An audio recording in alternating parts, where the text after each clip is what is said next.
வணக்கம். நம்ம முன்னாடிலாம் 20 வருடங்களுக்கு முன்னாடி பண்டிகை காலங்களில் தீபாவளி, பொங்கல், ரம்ஜான், கிறிஸ்மஸ் அப்படியான பண்டிகை காலங்களில் மட்டும் நம்ம ட்ரெஸ் எடுப்போம். நம்ம அப்பா என்ன கலரில் ட்ரெஸ் எடுத்துகிட்டு வருவார் அப்படின்னு நம்ம காத்துக்கிட்டு இருப்போம். அவர் பை கொண்டு வந்து அப்படி வச்ச உடனே அந்த ட்ரெஸ்ஸை பார்க்கறதுக்கு அவ்வளோ ஆனந்தமாக இருக்கும். சட்டை துணி தான் வாங்கிட்டு வந்திருப்பார். அதை நம்ம தைக்க கொடுக்கறதுங்கிறது அது அடுத்த கட்ட ப்ராசஸ், அடுத்த கட்ட கனவு அது. ஆனா இன்னைக்கு ரெடிமேடு உலகம் அப்படின்னு ஆயிடுச்சு. உலகமே ரெடிமேட் ஆயிடுச்சு. ரெடிமேடு ட்ரெஸ் மட்டும் இல்ல, உலகமே ரெடிமேட் ஆயிடுச்சு. அப்பைக்கப்ப அப்படின்ற மாதிரி ஆயிடுச்சு. 2 வருடமா ஒரு செல்போனை பயன்படுத்திட்டு இருந்தாக்க தூக்கி குப்பையில போடுங்க, புது போனை வாங்குங்க அப்படின்னு சொல்லிடுறாங்க. அதுக்கு முன்னாடியே நீங்க யாருக்காவது நீங்க டயல் பண்ணி ஒரு 10 பேருக்கு பேசுனீங்கன்னாக்க அந்த டயல் செஞ்சு முடிக்கும் போதே அதுல ஒரு 500 விளம்பரங்கள் விதவிதமா ரகரகமா தினுசா வந்துட்டு இருக்குங்கிறது உங்களுக்கு தெரிஞ்சிருக்கும். இன்னைக்கு ட்ரெஸ் எப்ப வேணாலும் எடுக்கலாம். காசு இருக்கு, காசு இல்லைங்கிறதெல்லாம் இல்லை. கிரெடிட் கார்டு இருக்கு, ஸ்வைப் பண்ணிக்கிற வசதிகள் இருக்கு. இன்னைக்கு எப்ப வேணாலும் ட்ரெஸ் எடுக்கலாம் அப்படிங்கிற மாதிரி இருக்கு. நம்ம சென்னையில இருக்கிறவங்க டி நகர் ரங்கநாதன் தெருவை மறக்கவே முடியாது. தமிழகத்தில் இருக்கிறவங்களாலேயே ரங்கநாதன் தெருவை மறக்க முடியாது. ஏதோ எங்க சுத்தியும் ரங்கனை சேவிக்கணும் அப்படிங்கிறத சொல்ற ஒரு வார்த்தை மாதிரி எங்க சுத்தினாலும் தீபாவளிக்கு ட்ரெஸ் எடுக்கிறதோ அல்லது ட்ரெஸ் எடுக்கிறதுக்கோ அங்க போனாதான் எல்லாருக்கும் ஒரு சந்தோஷம் அப்படின்னு இருக்கு. நான் பேச போற திரைப்படம் என்னுடைய இனிய நண்பர் டைரக்டர் வசந்தபாலன் சாருடைய அங்காடி தெரு படம். 2010 வந்த படம். கிட்டத்தட்ட 2010னா 20, 24 கிட்டத்தட்ட 14 வருடங்கள் ஆயிடுச்சு. இன்னமும் அந்த படம் தந்த தாக்கம், பெயின் இருக்குல்ல, ஆமா, ஒரு ஒரு பெயினை சரியா நமக்குள்ளார கடத்துகிற ஒரு அசாத்தியமான யதார்த்தமான டைரக்டர் தான் வசந்தபாலன் சார். அவருடைய வெயில் திரைப்படம் என்னுடைய தாய் மாமாவை எனக்கு நினைவுபடுத்திக்கிட்டே இருக்கும். எங்கள் மாமா, பெரிய மாமா ராதாகிருஷ்ணன்கிறவரை நினைவுபடுத்திக்கிட்டே இருக்கும். வாழ்க்கையில் தோத்து போய் இறந்து போனோம். அதே போல இந்த அங்காடி தெரு, அதாவது எல்லாருக்குள்ளாரையும் ஒரு ஆசை இருக்கும். இப்போ ஆடு ஜீவிதம் படத்துல ஒரு ஆசை, ஒரு கனவு, ஒரு லட்சியம், பணம் சம்பாதிக்கணுங்கிற ஒரு எண்ணம், இதோட ஒருத்தன் வெளிநாடு போறான். அங்க போய் ஒரு பாலைவனத்துல ஆடு மேய்க்கிறதுக்கு விட்டுறாங்க, மாட்டிக்கிறான் அப்படின்ற ஒரு விஷயம் இருக்கு இல்லையா? அதே போலதான் எங்கேயோ இருக்கிற தென் மாவட்டங்கள்ல இருக்கிற கிராமத்தை சேர்ந்த எத்தனையோ இளைஞர்களையும் யுவதிகளையும் ஒரே மாதிரி யூனிஃபார்ம்ல நம்ம போய் கடைக்கு போய் ட்ரெஸ் வாங்க போறோமோ இல்லையோ, அப்படி தாம்பரம் தாண்டி நம்ம குரோம்பேட்டை அப்படி இப்படின்னு ஒவ்வொரு இடமா போகும்போது ஒவ்வொரு ஜவுளி கடையிலிருந்து வேலைக்கு உள்ளார நுழையிறதுக்கோ அல்லது இரவுல எல்லாரும் அப்படியே வீட்டுக்கு போய் அடையிறதுக்கோ ரெஸ்ட் எடுக்கிறதுக்கோ போற எத்தனையோ இளைஞர்களையும் யுவதிகளையும் நம்ம பார்க்க முடியும். அவங்களுக்குள்ளார நிப்பாட்டி கேட்டாக்க 1000 வழிகளையும் வேதனைகளையும் அவமானங்களையும் அவங்க சொல்லுவாங்க. இவங்க அத்தனை பேருடைய பல்லாயிரக்கணக்கான, ஒரு நூற்றுக்கணக்கான கடைகள் இருக்கு அப்படின்னாக்க ஒரு பல்லாயிரக்கணக்கான அந்த மனிதர்கள், இளைஞர்கள், யுவதிகள் 2 பேரையும் சேர்த்தே சொல்றேன், அவங்களுடைய ஒட்டுமொத்த பிரதிபிம்பமாக நமக்கு காட்டப்பட்டது தான் அங்காடி தெரு அப்படிங்கிற ஒரு படம். இந்த அங்காடி தெரு படத்துல நல்லா படிக்கிற ஒரு பையன், ஆனா அப்பா இறந்து போயிடுறாரு. அவன் இங்க ஒரு ஜவுளி கடையில, பாத்திர கடையில 10 மாடி கட்டடத்துல வேலை பார்க்குறான். அவன் என்னென்னலாம் அனுபவிக்கிறான். நம்ம போகிறோம், இந்த ட்ரெஸ் எடுங்க, இல்லை இது வேணாம், அதை எடுங்க, இதை எடுங்க, அதை எடுங்கன்னெலாம் சொல்லிடுறோம். ஆனால் அப்படி அங்கேயும் இல்லாத ஒரு ட்ரெஸ்ஸை தேடுறதுக்காக அவன் குடவுனுக்கு எப்படி போகிறான், என்ன வரான், அதெல்லாம் நம்ம உணர்ந்துருப்போம். தண்ணி குடிச்சானா அவன்? தண்ணி குடிக்க முடியுமா? மூக்கை அப்படி செய்ய முடியுமா? என்ன செய்ய முடியும் அவனால்? எல்லாத்தையும் இழந்துட்டு அப்படி நிற்கிறதுக்கு முடியுமா? ஒரு டிராஃபிக் போலீஸை நான் பார்க்கும் போதெல்லாமே நான் ரொம்ப வருத்தப்படுவேன். வெயில்ல எல்லாத்தையும் மறந்துட்டு அந்த டிராஃபிக் போலீஸ் இருக்காங்கல்ல, அவங்களுடைய வாழ்க்கை ரொம்ப ரொம்ப துயரமானது. அதே போலதான் இந்த கடைகளில் வேலை பார்க்கிறவர்களுடைய இளைஞர்களையும் யுவதிகளையும் பார்க்கிறேன். அர்ஜென்ட்டாக யூரின் போகணுன்னா அவங்க என்ன பண்ணுவாங்க? அப்படி டக்குன்னெலாம் போயிட முடியுமா? எப்போதுமே கண்காணிச்சிட்டு இருக்கிற அந்த கேமரா, இதை தாண்டி அங்கே பார்க்குற அங்கே கண்காணிப்பாளர்கள், சூப்பர்வைசர்கள், இதெல்லாம் தாண்டி இதைத்தான் அந்த படம் விரிவாக சொல்லுது. அங்காடி தெரு படத்தை நீங்கள் பார்த்தீங்கன்னா காட்சிக்கு காட்சி அழுதுருவீங்க. இந்த படத்தினுடைய காட்சியை ஆரம்பிக்கிற இடமே அழகா இருக்கும். ஒரு பரபரப்பா இரவு நேரத்துல பரபரப்பு அடையே அடங்குகிற அந்த நேரத்துல பஸ் ஸ்டாப்ல நிக்கிற சில பேர், அந்த சமயத்துல அந்த கதாநாயகனும் கதாநாயகியும் அந்த பையனும் அந்த பொண்ணும் காலில் அப்படி அப்படி காலை இவன் காலை அவ உதப்பா, அவ காலை இவன் உதப்பான், அப்படியே உதச்சி உதச்சி விளையாடுவாங்க.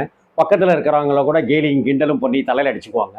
ஆனால் அந்த கால்கள் மூலமாக அங்கே நடக்கிற அந்த காதல் விளையாட்டு இருக்குல்ல, அந்த எல்லையற்ற அந்த பரவசம் இருக்குல்ல, அது அந்த பாட்டு ஆரம்பிக்கும், டைட்டில் போடப்படும், அந்த பாட்டு முடியும் போது ஒரு ஆக்ஷன் நடக்கும்.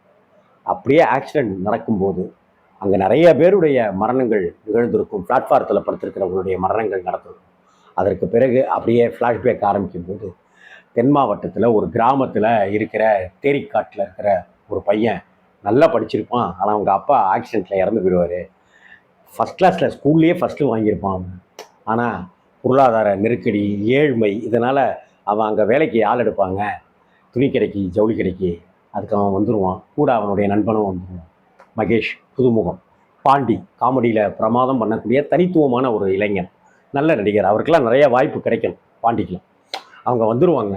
அங்கே சந்திக்கிற அஞ்சலி கதாபாத்திரமாக இருக்கட்டும், கூட இருக்கிறவங்களுடைய கதாபாத்திரமாக இருக்கட்டும், அடுத்ததுன்னு அவங்க தங்குகிற இடமா இருக்கட்டும், சாப்பிட்றதுக்கு கொடுக்குற நேரம், சாப்பிட்ற இடம், அந்த சாப்பிட்ற இடத்த பார்த்தாலே சாப்பிட தோணாது, அவனுக்கு வாந்தியே வர மாதிரி ஆகிடும். அப்படிப்பட்ட ஒரு இடத்துல சாப்பாடு, நெருக்கடியான ஒரு இடத்துல தூக்கம், அங்கே கொத்தடிமை மாதிரி நடத்துகிற விதம்.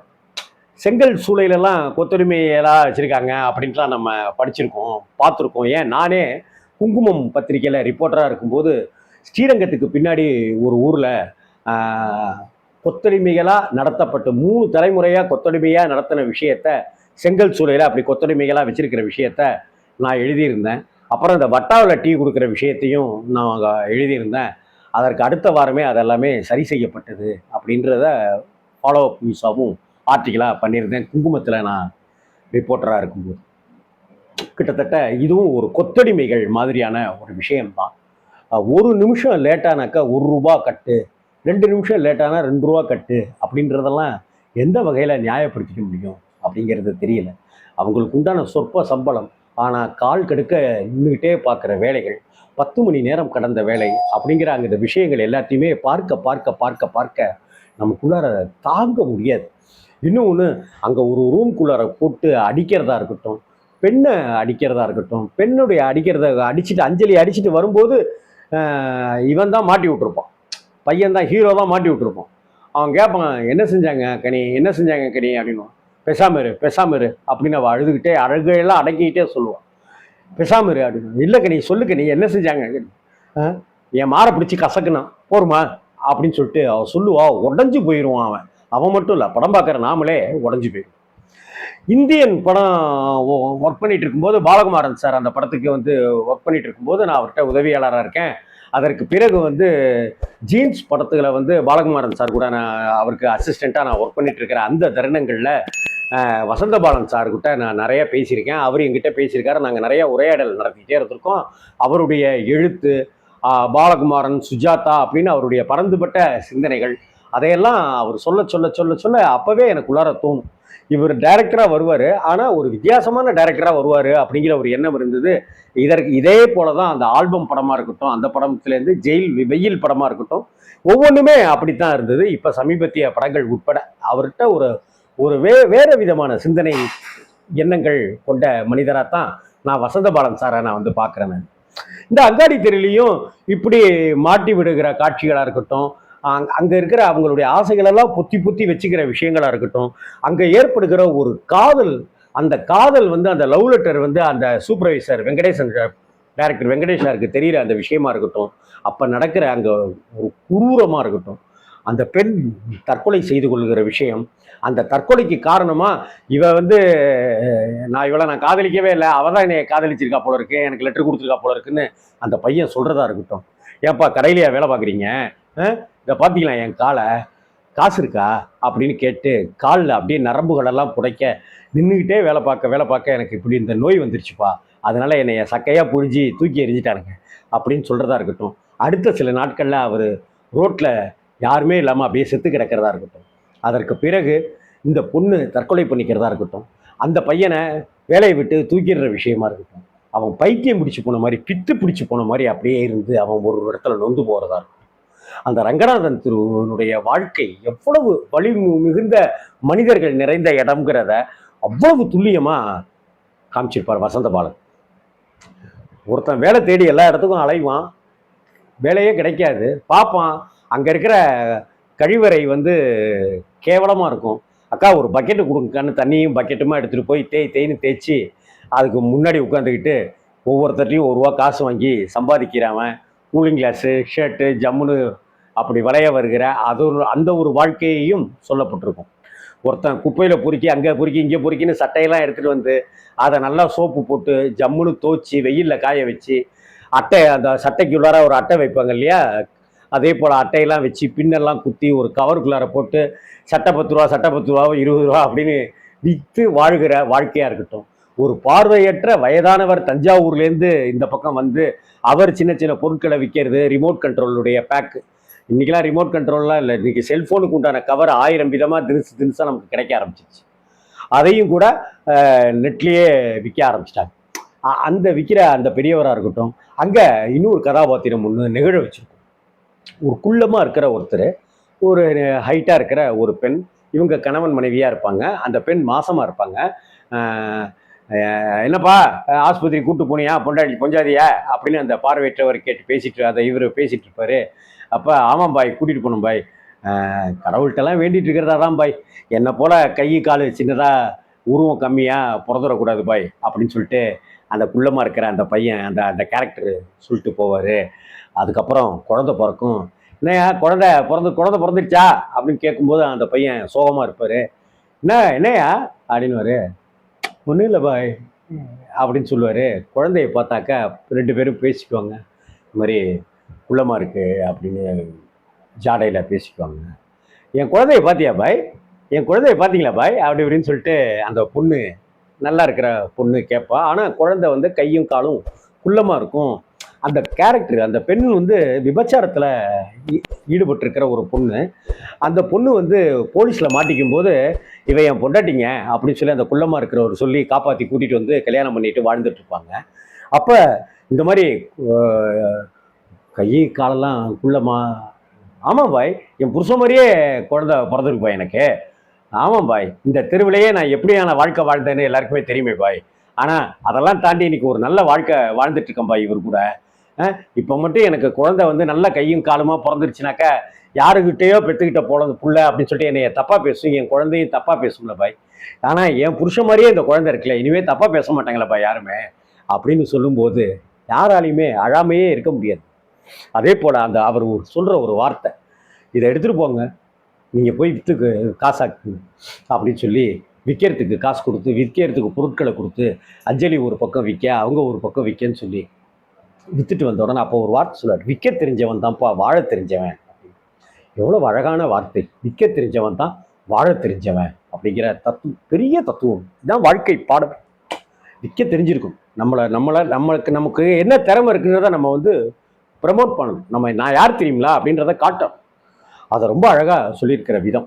அஞ்சலியை பற்றி நான் இங்கே குறிப்பிட்டே ஆகணும். அஞ்சலி வந்து ஒரு பிரம்ம ராட்சசி நடிகை. அஞ்சலி வந்து ஒரு சுகாசினி மாதிரி, ஒரு ரேவதி மாதிரி ஒரு மிகச்சிறந்த நடிகையாக பெரிய அளவுக்கு வந்திருக்கணும். ஆனால் ஏனோ தெரியல அஞ்சலிக்கு அவங்களே காரணமா இல்லை சுற்றி இருக்கிறவங்க காரணமா என்னன்னு தெரியல, ஒரு மிகப்பெரிய உயரத்தை அஞ்சலி தொடலைங்கிற வருத்தம் எனக்குள்ளார இருக்கு. ஆகச்சிறந்த நடிகைங்க, அவங்களுடைய முகம் எல்லாமே பேசும், அப்படி ஒரு நடிகை அவங்க. இந்த படத்துலேயும் அப்படிதான் பண்ணியிருப்பாங்க. அந்த தங்கை, ஒரு ஐயர் வீட்டில் தங்கை வந்து வேலை பார்க்குறதா இருக்கட்டும், அங்கே நாயை கட்டி போட்டிருக்கிற பக்கத்தில் இருக்கிற ஒரு ரூமில் தங்கச்சியை பெரியவளாயிட்டேன்னு வச்சிருக்கிறதா இருக்கட்டும், அதை அப்படியே மேல்மருவத்தூர் கோயில் மாதிரி ஒரு விஷயத்தை அங்கே காட்டுற அந்த விஷயமா இருக்கட்டும், இங்கே தீட்டு கிடையாதுப்பா அப்படின்னு சொல்கிற ஒரு விஷயமா இருக்கட்டும், அந்த பெரியவளான அந்த பொண்ணுக்கு அங்கேயே சடங்கு சாங்கியங்கள் அப்படின்னு நடத்துறதா இருக்கட்டும், அங்கே போடுற சாப்பாடை, கோயில் சாப்பாடை சாப்பிட்டு அப்படியே வர்றதா இருக்கட்டும்னு நெகிழ வைக்கிற காட்சிகள் வந்து ஏராளமாக புதுசாக காட்சிகளை அடுக்கிக்கிட்டே இருப்பார் வசந்த பாலனுடைய மேக்கிங் ஸ்டைலும் அதுதான். வெயில் படத்துலையும் அப்படி தான் பண்ணியிருப்பார், இந்த அங்காடி தெருவுலையும் அப்படி தான் பண்ணியிருப்பார். அங்காடி தெரு பார்த்துட்டு நான் சைதாப்பேட்டையில் ராஜ் அப்படிங்கிற தேட்டரில் படம் பார்த்துட்டு, இப்போ இந்த ராஜ் தேட்டர் கிடையாது, அப்போ நான் பார்த்துட்டனால தாங்க முடியல. அப்புறம் திரும்ப நங்கநல்லூரில் பார்க்குறேன், திரும்ப நங்கநல்லூரில் பார்க்குறேன்னு 5, 6 முறை அந்த அந்த 10, 20 நாட்கள்லேயே அந்த படத்தை நான் பார்த்தேன் நான். அந்த படத்தை பார்த்துட்டு வசந்தபாலனுக்கு ஃபோன் பண்ணி கூட படத்தை பற்றி நான் நிறைய விஷயங்கள் பகிர்ந்துக்கிட்டேன் நான். இந்த அங்காடி தெரு மாதிரி ஒரு படம் இன்னொரு தடவை அப்படி எடுக்கணும் முடியுமானாக்க அது சான்ஸே இல்லை. அங்காடி தெருங்கிறது தமிழ் சினிமாவில் ஒரு முக்கியமான ஒரு ஆவணமாக நான் பார்க்கிறேன். பாரதி கண்ணம்மா எப்படி ஒரு முக்கியமான ஆவணப்படமோ, 16 வயதில் எப்படி ஒரு முக்கியமான படமோ, அவள் ஒரு தொடர்கதை அப்படிங்கிறது எப்படி ஒரு முக்கியமான படமோ, இந்த மாதிரி தப்புத்தாளங்கள் எப்படி ஒரு முக்கியமான படமோ, இது மாதிரியான வரிசைகளில் அங்காடி தெருவுக்கு ஒரு தனித்துவமான ஒரு இடம் இருக்கு அப்படின்னு சொல்றேன். அப்படி ஒரு இயக்குனராக இன்னைக்கு இல்லை, இன்னும் 50 வருடங்கள் கழித்தும் கூட வசந்தபாலனை பற்றியும் வசந்தபாலனுடைய படைப்புகளை பற்றியும் பேசுறதுக்கு என்னை போல ஒரு 50 பேர் இருப்பாங்க. அங்காடி தெரு ஏற்படுத்திய தாக்கம் அப்படிப்பட்ட தாக்கம். அந்த மகேஷுங்கிற அந்த பையன் ரொம்ப அழகான சின்ன அந்த அந்த ஆசையும் கனவுகளுமா இருக்கிற விஷயம். அந்த இடத்துல ஒரு இரவுல அந்த அங்கே அடைபட்டுருவாங்க அந்த ஜவுளி கடையில். அப்படி அடைபட்டு இருக்கும்போது அவங்களுக்குள்ளார ஒரு பாடல் ஒன்று நடக்கும். நமக்கு பயமா இருக்கும். டேய் கிளம்பி போயிடுங்கடா, கொன்னுடுவாங்கடா, டேய் அடி வாங்கி சாவாதீங்கடா அப்படிங்கிற ஒரு நம்ம மனசு பதைப்பதைப்போடையே இருக்கும். அதே போல பழகருப்பையா அந்த கதாபாத்திரத்தை பண்ணியிருக்கிற விதம் ஒரு முதலாளிக்கே உண்டான கெத்து. அதே போல அந்த டைரக்டர் வெங்கடேஷ் அவர்கள் பண்ணியிருக்கிற விதம், அந்த அந்த கண்காணின்னு அவங்க கருங்காலின்னு சொல்ற விஷயங்கள், அவரை பார்வையே அந்த கண்ணடியை தாண்டி பார்க்கிற பார்வையே நமக்குள்ளார ஒரு பயத்தை ஏற்படுத்தும். எப்படி ஒரு முரட்டுத்தனமான சில வில்லன் கதாபாத்திரங்கள் நம்ம வாழ்க்கையில மறக்க முடியாததோ, அதே போல அந்த டைரக்டர் வெங்கடேஷனுடைய கதாபாத்திரமும் நம்ம வாழ்க்கையில மறக்கவே முடியாத கதாபாத்திரம். அதற்கு பிறகு அந்த கிளைமாக்ஸ், அந்த ஃபர்ஸ்ட் ஆரம்பிக்கிற சீன்ல ஒரு ஆக்சிடென்ட் ஆகுது இல்லையா, அந்த ஆக்சிடென்ட்ல வந்து அஞ்சலியினுடைய கால்கள் போயிடும். ஆனாலும் கூட அஞ்சலியை தான் திருமணம் செஞ்சுக்குவேன் அப்படின்னு திருமணத்துக்கு பிறகு வாழ்கிற அந்த வாழ்க்கையோட இந்த படம் வந்து நிறைவு செய்யப்படும். யானை வாழ்கிற ஊர்ல தான் எறும்பு வாழுது அப்படின்னு அந்த படத்துல ஒரு வசனம் இருக்கும். கிட்டத்தட்ட அந்த ரங்கநாதன் தெரு அப்படின்ற அந்த யானைகள் வாழ்கிற அந்த பகுதியில ஒரு எறும்பை போல பிளாட்ஃபாரத்தில் அப்படி நின்றுக்கிட்டு விற்கிற அந்த இளைஞனும் வாழ்கிறான் அப்படிங்கிறது மாதிரியான ஒரு பாசிட்டிவ் வைப்போட இந்த கதையை முடிச்சிருப்பார் வசந்தபாலன் அவர்கள். இந்த கதையை சொல்லும்போது எனக்கு என்னுடைய நண்பனோட நண்பன், அந்த செந்தில்னு பேர், அப்பாஜிங்கிற நண்பனோட நண்பர், எனக்கு இப்போ நண்பர் ஆகிட்டார் அவர். அந்த பையனை பற்றி பேசிகிட்டு இருக்கும்போது அந்த பையனுக்கு 2 கால்களும் ஒரு விபத்தில் போயிடுச்சு. 2 கால்கள் போயிடுச்சு. என்னன்னாக்கா கல்யாணமாகி 1 வருடத்துக்குள்ளாரையே அந்த பையனுக்கு ஒரு விபத்து, அந்த பையனுடைய கால்கள் போயிடுச்சு. அந்த விஷயத்தை அவன் சொல்கிறான், மிரண்டு போயிட்டேன் நான். உன் மனைவிக்கு டெய்லி நமஸ்காரமே பண்ணலையா, நீனு தப்பே கிடையாதுயா, எவ்வளோ பெரிய கேரக்டரியாவ அப்படின்னு சொல்லிட்டு ரொம்ப நெகிழ்ந்து போயிட்டேன். அவன் மேலே இருந்த அன்பை விட அவன் மனைவி மேலே எனக்கு அதீதமான ஒரு அன்பும் மரியாதையும் ஏற்பட்டுச்சு. இந்த அங்காடி தெரு பற்றின நினைவுகள் வரும்போதெல்லாம் அந்த செந்தில் தம்பதியை பற்றின நினைப்போம், செந்தில் தம்பதியை பற்றின நினப்பு வரும்போதெல்லாம் அங்காடி தெரு பற்றின நினைப்பும் வந்துக்கிட்டே இருக்கும்.